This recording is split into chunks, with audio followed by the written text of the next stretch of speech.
What is going on, everybody, and welcome back to another episode of Juventus from the Six. My name is Chris, bringing you news from Torino to Toronto, and in this video itself, I'm going to share my opinion of what I really thought of Andrea Pirlo last year with Juventus, obviously being sacked to bring back Massimo Allegri.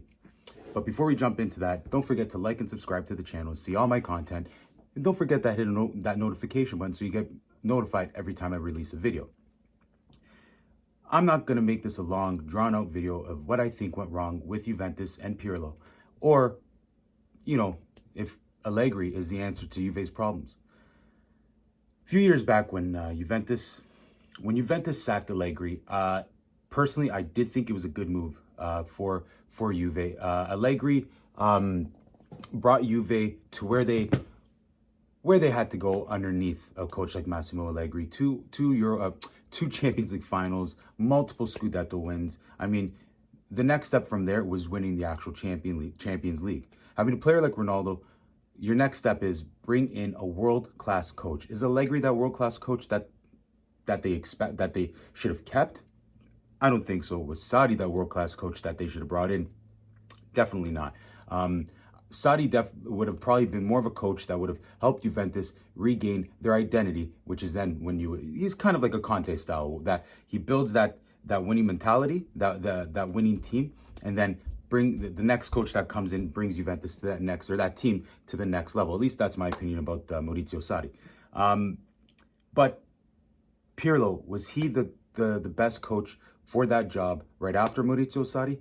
Yes and no. No, because obviously his experience, well, there was none. He got assigned the duties to coach the under-23 team, and honestly didn't even have any chance, or didn't even have any experience of that under-23 team before being called up to coach Juventus.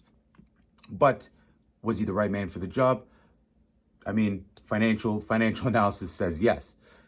I don't think he was far off from actually building something beautiful with Juventus. The issue is Pirlo wasn't given the opportunity to bring in many players that he wanted in the transfer market. The only player that he was able to bring in that had Pirlo written all over was Alvaro Morata and Weston McKennie. Everybody else was there previous. Yes, you can make an argument that Artur came in under Pirlo, but it wasn't Pirlo signing. That was someone that Sarri requested because he didn't want Pjanic anymore. Pirlo did a fabulous job when it came to integrating the youth. That is something Juventus has had to happen for a very long time. But the signing of Ronaldo impeded that because of where Ronaldo plays on the field and what Juventus had coming up in the system. Not only that, but a player like Ronaldo, you can't win later, you need to win now. So Juventus had absolutely no identity under Andrea Pirlo because Pirlo is trying to do what the team needed to get done, and that was built from within and see who they had with the under-23s to see if we can integrate them to the senior squad. But then you have a player like Ronaldo that he's not going to wait until these guys are in their prime to win. Let's be honest, Ronaldo's not getting any younger, and he wants to continue to win.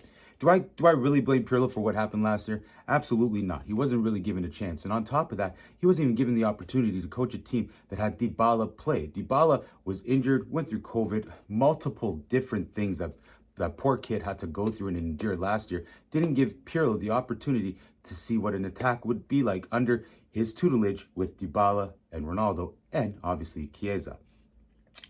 Another thing that I would probably touch on when it came to Andrea Pirlo would be, I mean, the guy didn't even have a summer to really integrate his style. It was all on the fly. As soon as he came in, because of COVID, it was all systems go. When you bring in a new coach with a new philosophy, that could take time. That's why a lot of these teams, even when they head into the season, the first 2-3 games, maybe even 4 or 5, don't seem like what you would expect. With Pirlo, he didn't have that preseason. So his 3, 4, 5 games became 1 month, month and a half, almost 2 months. All in all, I really don't think Pirlo is to blame. And if given another opportunity, I would definitely welcome him back at Juventus. I would have even argued and say, you know what? They should have stuck with him and didn't bring back Massimo Allegri. And that's nothing against Massimo Allegri. I just didn't think, first off, I don't think Massimo Allegri is the answer to everyone's problems, because looking back at these first 2 games, if Pirlo was coaching those first 2 games with those results, he would almost be asked to be hung at the stake out. So really, what is the difference between the Juve last year and the Juve so far we've seen this year? Absolutely nothing. So really, was it always Pirlo's fault all the time? I guess in time we will tell to see the way the rest of this season plays out. As always, my name is Chris. Thanks for joining me, and I'll see you in the next